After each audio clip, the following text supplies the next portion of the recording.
자, 이제 엘리야부터 엘리사까지 모든 기적을 다루지는 않지만 13개의 기적만 제가 추려서 여러분들과 함께 말씀을 나누게 됩니다. 이번 기간에는 여러분들이 성경 공부를 한다 생각해도 좋을 것 같고요, 이 부분만은 여러분들이 이런 이야기 이렇게 아는 시간이 되었으면 좋겠어요. 올해는 제가 설교를 할 때 주제 설교를 주로 많이 했습니다. 성경을 풀어가는 게 아니라 이번 주부터는 성경을 함께 쭉 풀어가게 됩니다. 자, 공부한다고 생각하고 우리 지도를 하나 보겠습니다. 자, 계속해서 나오게 될 부분인데요, 대개 이스라엘을 이야기할 때 맨 북쪽 단에서부터 부엘세바까지 거기가 이스라엘의 영토, 사람이 살 수 있는 곳입니다. 그런데 이 엘리야부터 엘리사의 기적은 저기 단에서부터 밑에 부엘세바까지, 부엘세바가 안 나왔네요. 네, 나왔어요. 네, 부엘세바까지 조 지역을 오고 가면서, 그러니까 여러분들이 조 지역에 대한 이야기를 많이 보게 될 거예요. 그리고 여러분들에게는 조금 익숙하지 않은 지명이 될지도 모르지만 그릿 시내가 여기에 등장하고 있죠. 자, 그릿 시내, 그리고 디셉. 아이고, 저 그림이 좀 잘못됐다. 다음번에 고치세. 그릿 시내하고 디셉이 저기 야복강 밑에 있어야 되는데, 예루살렘 요단강 쪽을 이렇게 예루살렘을 가로지르는 그 오른쪽에 디셉과 그릿 시내가 있습니다. 지도를 좀 교정해 주세요. 이거 사진 찍지 마세요. 네, 교정해서 알려드릴게요. 자, 요 지역을 이제 넘나드는 그런 부분들이죠. 자, 그릿 시내가에서 엘리야가 활동하기 전에 저기에 머무르는 시간이 있었어요. 그래서 오늘 말씀의 제목이 뭐냐면 숨겨진 시간을 살아라. 엘리야에게 저 시간이 얼마나 중요했는지, 우리들의 삶에도 하나님께서 숨기시는 시간이 있는 것, 그것이 어떤 의미가 있는지를 우리들이 보게 될 것입니다. 자, 엘리야가 이 열왕기 상하에 등장을 하고 있어요. 열왕기 상하, 이게 영어로 얘기하면 킹스라고 되어 있어요. 이게 무슨 얘기? 왕들의 이야기입니다. 그런데 여기에 엘리야와 엘리사가 이 왕들의 이야기 중간에 굉장히 많은 비중을 차지하고 나오고 있어요. 왜 엘리야와 엘리사가 이 중간에 이렇게 많은 비중을 차지하고 나왔을까? 이것도 여러분들이 궁금한 마음을 가지고 함께 보면 좋을 것 같아요. 자, 성경을 읽다 보면, 성경은 좀 읽으시죠? 예, 성경을 읽다 보면 이런 표현이 종종 나와요.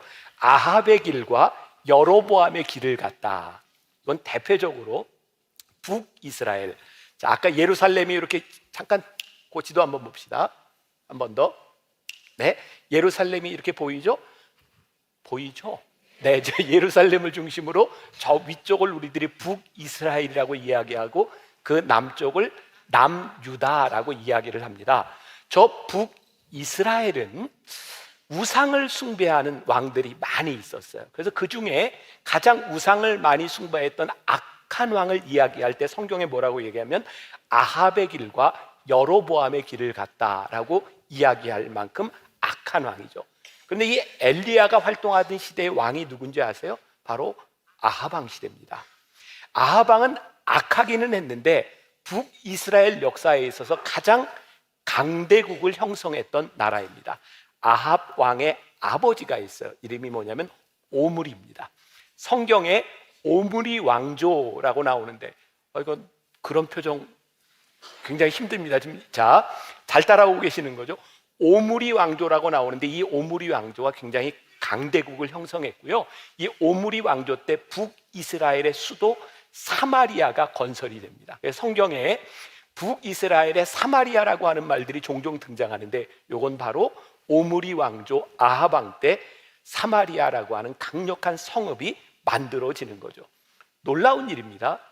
북이스라엘의 가장 악한 왕 아합의 시대에 이스라엘의 가장 위대한 선지자 엘리야가 함께 활동하고 있습니다.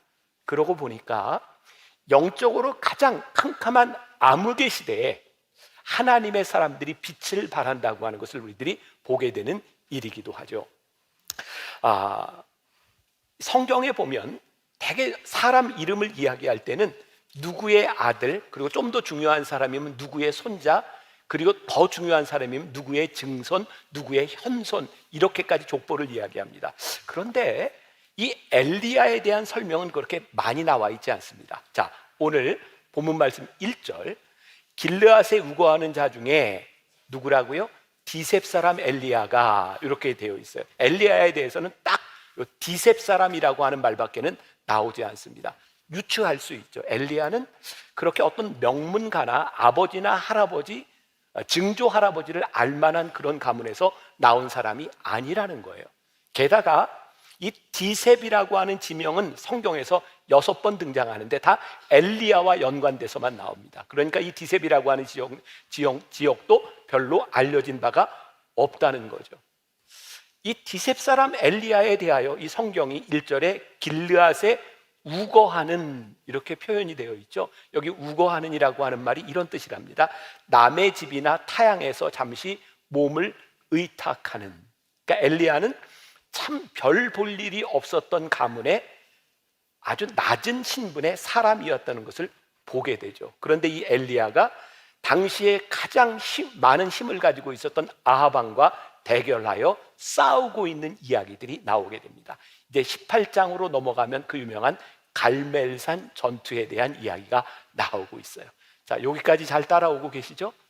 네, 이거 중간에 놓치면 이제 역사 이야기는 재미가 없어요. 자, 여기까지 잘 따라오시고, 자, 이 아합 왕에 대하여 열왕기상 16장 32절과 33절에 이렇게 표현하고 있어요. 같이 봅니다. 아합 왕이 어떤 사람인가? 시작.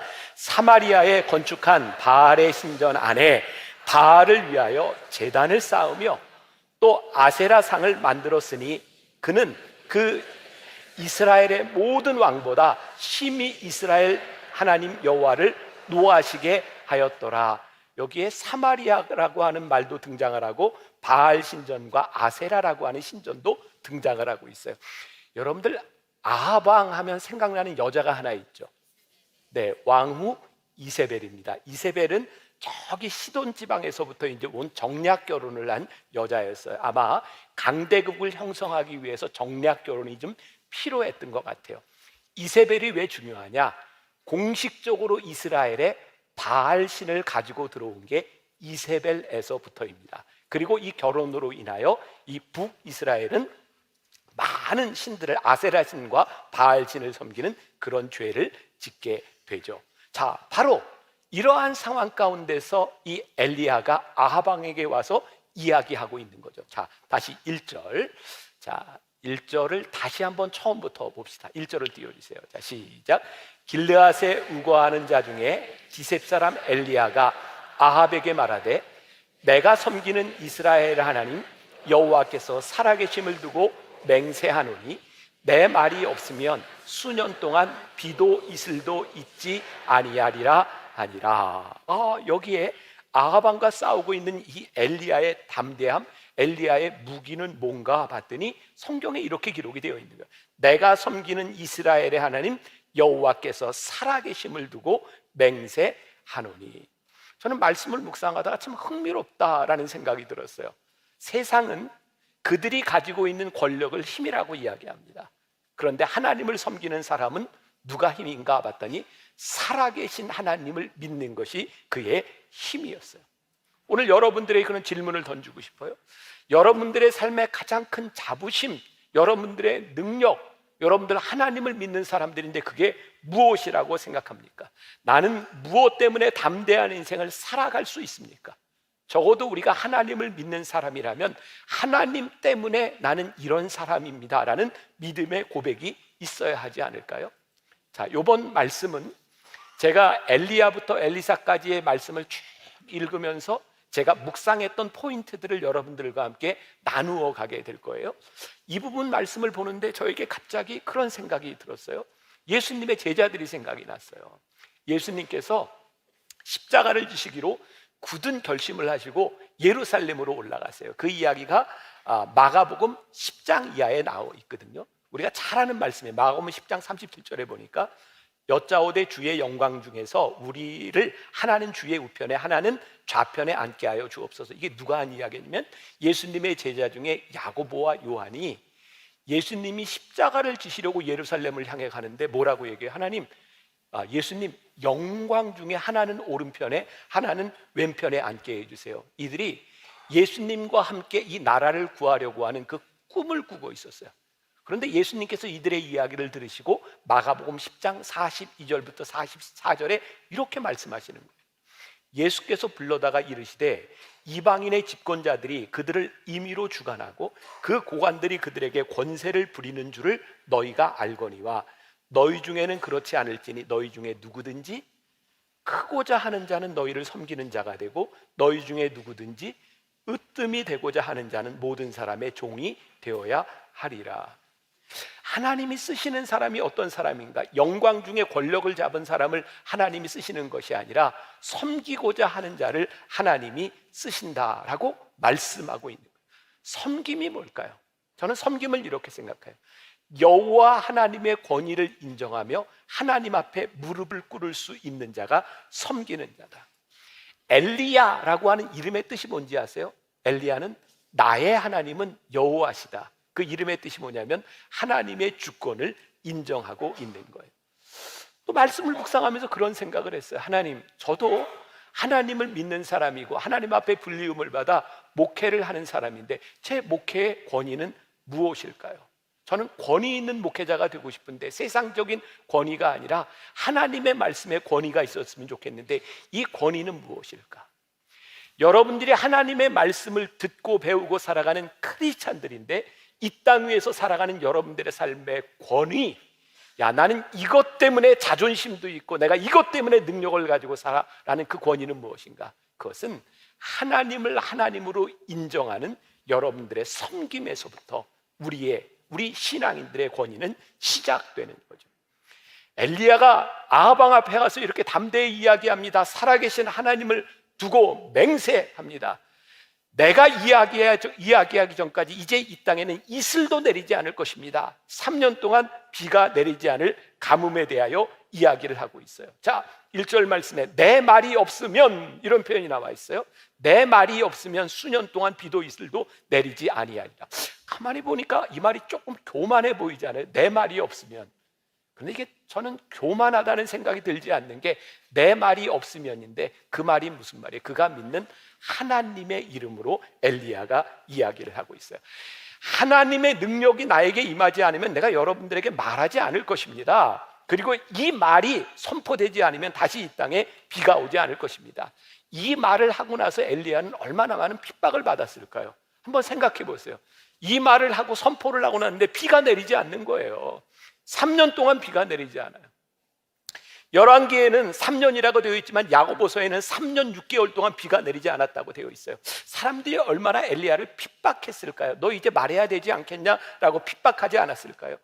어쩌면 이스라엘 사람들이 당하는 고통만큼이나 이 엘리야에게도 고통스러운 시간이 아니었을까요? 그런데 이스라엘에게 임한 이 고통이 왜 왔는가? 그런 생각이 들었어요. 가만히 보니까 이 아합 왕으로 인하여 그렇구나. 우리들의 공동체에 이 나라 이 민족의 어려움이 오는 원인은 우리의 모든 잘못으로도 올 수 있지만 이 왕으로 인하여 이스라엘 백성들이 어려움을 당할 수 있구나. 저도 이렇게 나이가 들어가는 것 같아요. 다음 세대를 이렇게 걱정하는 걸 보니까 하나님, 이 나라 대한민국이 올바로 서야 될 텐데 이 나라 대한민국이 하나님의 손에 붙잡혀야 될 텐데 그래서 요즘은 위정자들에 대한 생각을 많이 하게 되는 것 같아요. 대통령 잘 뽑아야 되겠다. 국회의원도 잘 뽑아야 되겠다. 그런데 제가요, 이런 더불어민주당이든 국민의힘이든 이게 정치를 하는 사람들 이렇게 만나보면 이념보다 더 중요한 게 있는 것 같아요. 그건 뭐냐면 신앙적으로 올바로 서 있는가. 저에게 그런 꿈이 생겼어요. 하나님, 그동안 우리 한국교회가 똑똑하고 뭔가 잘하는 사람을 보면 너 다 내려놓고 목사해라, 목회자가 되라, 선교사가 되라라고 이야기했는데 하나님, 그렇게 하면 안 될 것 같아요. 목사가 될 사람은 목사가 되고요, 이 세상에 나가서 하나님의 말씀을 가지고 영적으로 올바로 서는 정치가도 나오고 사업가도 나오고 이 세상에 하나님의 사람으로 온전히 서야 되는 사람이 있어야 할 것 같습니다. 우리가 깨어서 기도해야 될 때라는 생각이 들어요. 정치하는 사람, 그들의 이념에 대한 문제가 아니라 하나님, 그들이 하나님을 올바로 섬기고 있는지를 볼 수 있어야 되겠다는 생각이 들어요. 이스라엘의 문제는 그 힘을 가지고 있는 아하방 앞에 모두 무릎을 꿇었다는 거예요. 7천 명의 남겨진 사람이, 나중에 이야기하겠지만 그들을 빼고 이스라엘 모든 백성들이 세상의 권력 앞에 무릎을 꿇었어요. 그들의 신앙이 무너졌어요. 영적인 눈으로 보니까 그들에게 다가오는 이 가뭄의 고통에 대한 문제가 무엇인고 하니 영적인 문제였던 거예요. 오늘 우리들에게 이 영적인 문제들이 보여져야 되는 것이죠. 오늘 말씀의 주제로 넘어갑니다. 오늘 숨겨진 시간을 살아라 라고 이야기를 했습니다. 이 엘리야를 보니까 그가 멋진 선지자로, 기적을 행하는 선지자로, 능력의 선지자로 그가 일을 행하는데 그 전에 하나님께서 그를 숨기시는 때가 있었다는 거예요. 자, 2절과 3절 말씀 봅니다. 같이 봅니다. 시작. 여호와의 말씀이 엘리야에게 임하여 이르시되 너는 여기서 떠나 동쪽으로 가서 요단 앞 그릿 시내가에 숨고. 자, 여기 2절에 보니까 너는 여기서 떠나 동쪽으로 가서 요단 앞 시내가에 숨고. 자, 여기서 요단 앞이라고 되어 있는데요, 이건 그냥 여러분들이 그냥 지나가셔도 되는데, 성경의 이 앞이라고 하는 말은 우리가 생각하는 요 앞이라고 하는 전치사보다는 동쪽의 의미로 쓰일 때가 많답니다. 저는 뭐 성경학자가 아니니까 그냥 보고 배운 대로 이야기하는 거예요. 요단강 앞이라고 하는 것은 요단강 동쪽을 의미하는 거예요. 자, 아까 지도를 한 번 더 띄워줘 보실까요? 공부하는 거니까. 자, 저기에 갈릴리에서부터 이렇게 쭉 요단강 예루살렘 사해까지 보이시죠? 자, 이스라엘 백성들이 출애굽해서 가나안 땅으로 들어갔다라고 하는 것은 요단강 동쪽에 있다가 요단강을 건너서 들어간 거예요. 그러니까 저 요단 앞이라고 하는 요단강 동쪽, 디셉과 그릿 시내가 요단강 동쪽에 있었다라고 하는 이야기인데, 어떤 성사학자들은 이 부분을 이렇게 해석을 해요. 요단 동쪽은 어떤 때냐? 그들이 하나님을 믿고 가나안 땅에 들어가기 전에 하나님을 의지하던 때, 그들에게 만나와 메추라기를 주시던, 굉장히 흥미롭죠. 이스라엘 백성들이 가나안 땅에 들어가면서 만나가 끊어졌어요. 더 이상 하나님의 은혜를 경험하지 못하고 이제 그들의 힘으로 살아가야 되는 가나안 땅, 아마 굉장히 영적인 의미를 두고 있는 거예요. 요단강 동쪽에서 이 엘리야가 그릿 시내가에 숨어 있으면서 그들이 아직 영적으로 타락하기 전 그때를 생각하게 하시는, 그때를 숨기게 하신 것은 아닐까. 또 저는 이런 해석을 하게 돼요. 엘리야가 아합 왕 앞에 가서 담대하게 내 말이 임하지 않으면 여기에 이제 다시는 이슬도 내리지 않고 비가 내리지 않을 겁니다 라고 아합 왕에게 선포했을 때, 지금 엘리야는 어떤 상태일까요? 의욕이 충만해요. 하나님이 자기를 쓰시는 거예요. 그런 믿음과 담대함이 있었기 때문에 지금 그런 예언을 하고 있지 않을까요? 참 신기하죠? 하나님은 의욕이 충만한 엘리야를 바로 쓰시지 않아요. 생각해 보니까 우리가 은혜를 받고 우리가 충만한데 그 상태에서 하나님의 일을 하다가 우리의 의욕이 하나님의 뜻을 앞설 수도 있겠구나. 제가 목회를 하면서 경험하는 거예요. 영성훈련에 가서 막 가슴이 뜨거운 사람, DTS를 받고 가슴이 뜨거운 사람, 예배 시간에 예배를 드리면서 매주 눈물을 흘리고 은혜가 충만한 사람, 제가 가끔 목회자들에게 그런 이야기를 하면 조금 캄다운 시켜라. 저 상태에서 일하다가는 사고를 칠지도 몰라. 그러니까 조금 영적으로 캄다운하는 시간이 필요하다. 신기하죠? 나는 충만한데 나의 충만함으로 인하여 하나님을 앞서가는 거예요. 굉장히 두려운 일이다.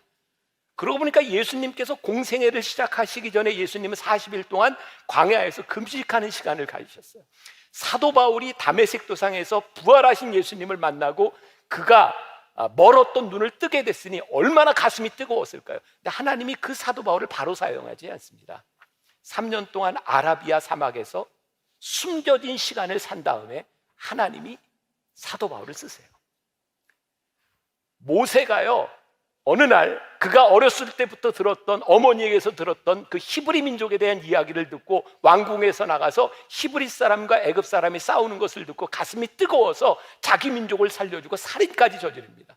근데 하나님은 그 뜨거운 가슴의 모세를 바로 사용하시지 않았어요. 40년 동안 광야에 묵혀두셨다가 하나님께서 모세를 쓰십니다.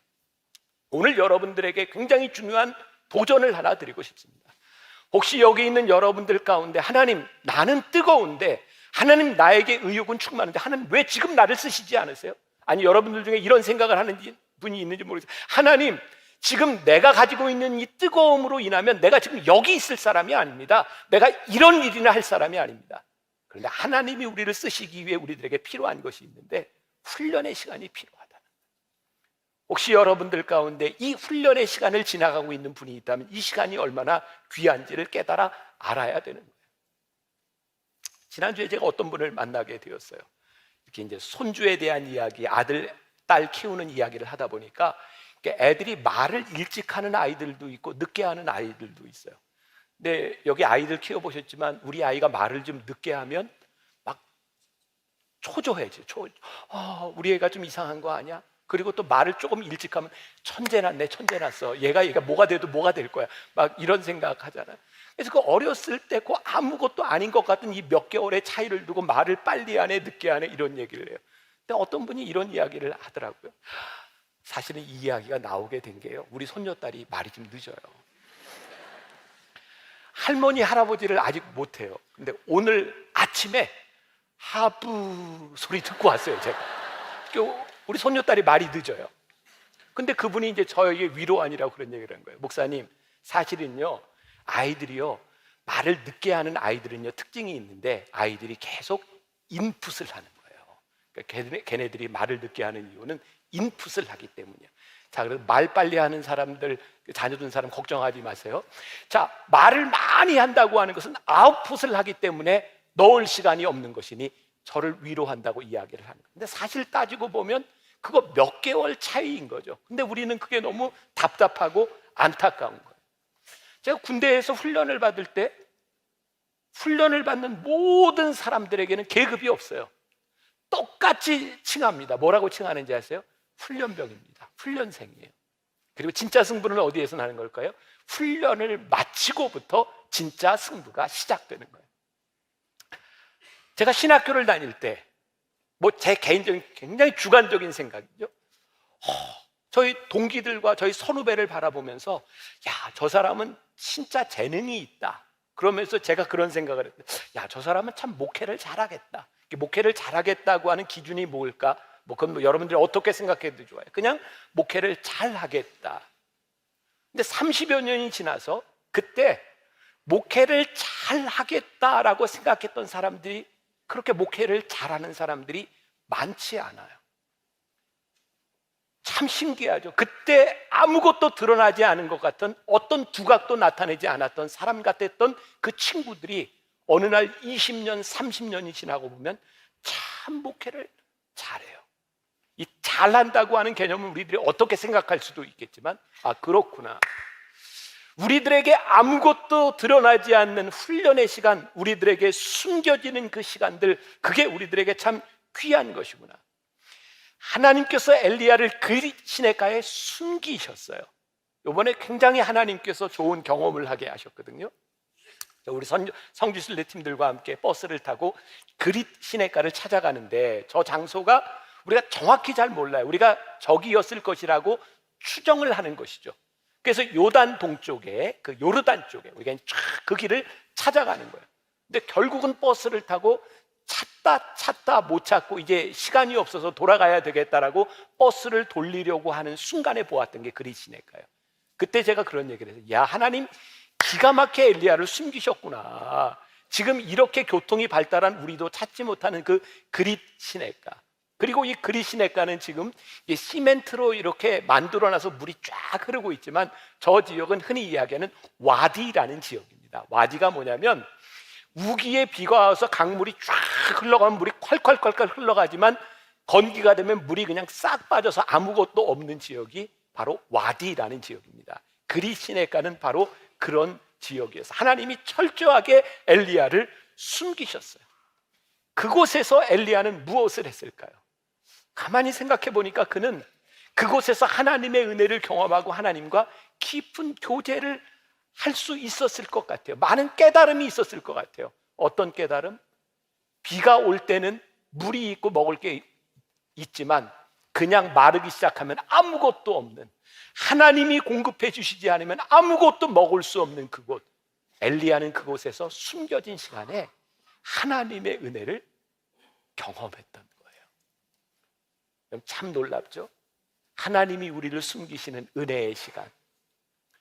이스라엘 백성들을 출애굽시키셔서 40년 동안 광야를 지나게 했던 그 시간에 이스라엘 백성들이 만나를 경험해요. 숨겨진 시간에 우리들이 경험하는 은혜는 객관적으로 우리들을 풍족하게 하는 그런 은혜가 아니에요. 우리 알잖아요.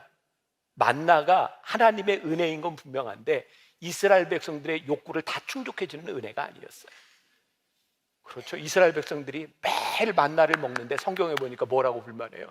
우리 맨날 만나만 먹냐? 애굽에 종살이 할 때도 우리가 고기도 먹고 야채도 먹었다.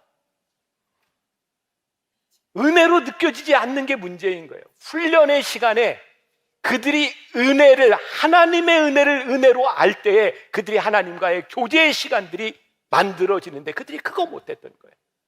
엘리야는요, 그릿 시내가에서 하나님이 공급해 주시는, 까마귀가 공급해 주시는 그 은혜를 경험하며 하나님과 깊은 교제 속에 들어간 거예요.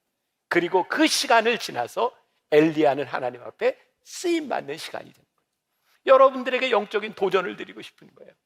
여러분들이 훈련의 시간에 그릿 시내가에 숨기운 시간을 지나가며 여러분들이 경험할 수 있는 하나님의 은혜, 그걸 붙들라는 거예요. 그게 뭐냐면 체험이에요. 체험. 엘리야는 그 시간에 하나님을 철저하게 체험하게 되죠.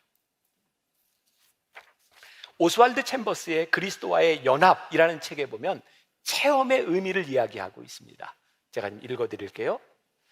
내가 믿은 바를 체험하게 될 때 우리는 자신의 믿음이 참된 것임을 확인하게 된다. 즉 체험은 자신의 믿음이 옳다는 것을 증명한다. 그러나 예수 그리스도는 항상 우리의 믿음보다, 우리의 체험보다 무한하게 크시다.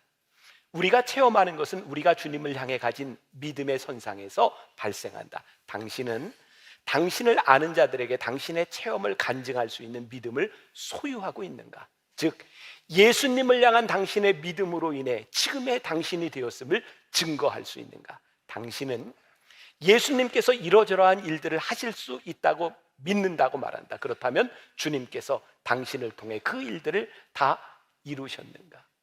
체험이 뭐라고요? 하나님은 우리의 체험보다 훨씬 크신 분이세요. 그런데 우리는 그 크신 하나님을 믿으면서 우리들의 삶에서 한 가지를 체험해요. 그리고 우리들이 무엇을 말할 수 있어야 된다고요? 여러분, 제가 지금 이 자리에 있는 것이 하나님의 인도하심이 아니었으면 제가 이 자리에 있을 수 없습니다. 우리의 인생의 체험을 이야기할 수 있을 때 여러분들의 믿음을 증명하게 된다. 여러분들이 하나님을 믿습니다라고 이야기하는데 여러분들의 신앙에 이 체험이 존재하지 않는다면 여러분들의 믿음을 이야기할 수도 설명할 수도 없다는 거예요. 엘리야의 사역에 있어서 이 그릿 시내가를 지나가며 하나님께서 까마귀를 통하여 먹이셨던 그의 체험, 그를 먹이시는 은혜, 그것이 엘리야를 엘리야 되게 만들었던 숨겨진 시간의 의미입니다. 우리들이 하나님께 기도해야 되는 것이 있어. 하나님, 우리들의 삶에 우리를 인도하시는 이 하나님의 은혜를 체험케 하여 주옵소서. 엘리야가요, 어떤 은혜를 체험해요? 그릿 시내가에서 조금 전에도 이야기했지만 이제 가뭄이 시작되어서 이제 비가 와도 문제인데 비가 오지 않는 이 와디라고 하는 지역에서 3년을 지나게 되는 이 엘리야에게 있어서 뭐가 문제예요? 하나님이 공급하시지 않으면 엘리야가 먹고 살 수도 없는 그런 상황 가운데 엘리야가 처하게 된 거죠. 중요한 것을 깨닫게 됩니다. 엘리야가 이 시간을 통하여 공급하시는 하나님의 은혜를 경험해요. 하나님께서, 자, 오늘 6절과 7절 말씀 보니까, 자, 6절 7절 보겠습니다. 한번 띄워줘 보세요. 자, 그가 여호와의 말씀과 같이 하여 곧 가서 요단 앞 그릿 시내가에 머물매 까마귀들이 아침에도 떡과 고기를 저녁에도 떡과 고기를 가져왔고 그가 시냇물을 마셨으나 7절 봅니다. 땅에 비가 내리지 아니하므로 얼마 후에 그 시내가 마르니라. 자, 시내가 말랐어요. 하나님의 공급하시는 은혜가 끝났어요. 이거 다음 주 설교인데 약간 스포일을 좀 해야 되겠네요. 이거 다음 주에 이제 엘리야가 인도하심을 받고 저기 사렙과 과부에게로 갑니다. 그 유명한 기름이 마르지 않느냐는 그 기적을 경험하게 됩니다. 자, 여기까지. 자, 다음 주에 이제 to be continue 이제 될 텐데, 자, 엘리야에게 하나님이 공급하시는 은혜가 끝나고 났더니 이제 어떤 은혜가 시작되는지 아세요? 하나님이 인도하시는 은혜를 경험해요. 여러분들 인생에 하나님의 공급하시는 은혜가 끝났을 때 그 다음에 우리들에게 필요한 것은 하나님의 인도하심을 따라가는 순종함으로 인하여 하나님의 은혜를 경험하게 되는 거예요. 이제 엘리야에게 임하게 되는 은혜는 하나님의 인도하시는 은혜입니다. 이제 이 공급하시는 은혜로 인하여 체험했던 엘리야가 하나님의 인도하심에 따라 순종하며 그 길을 가게 되는 일들이 다음 주에 계속 됩니다. 오늘은 여기까지. 자, 오늘은 이제 인트로덕션으로 오늘 여기까지 설명을 했는데, 우리가 이제 13주 동안 이 엘리야와 엘리사에 대한 기적의 이야기를 우리들이 나누게 될 터인데, 오늘 말씀처럼 여러분들의 믿음을 증명할 수 있는 그 체험이 이 기간 중에 여러분들에게 있기를 간절히 소원합니다. 여러분들에게 주시는 그 풍성한 은혜를 넘어 인도하시는 은혜를 경험할 수 있는 일들이 여러분들 가운데로 있어지기를 주님의 이름으로 간절히 축원합니다.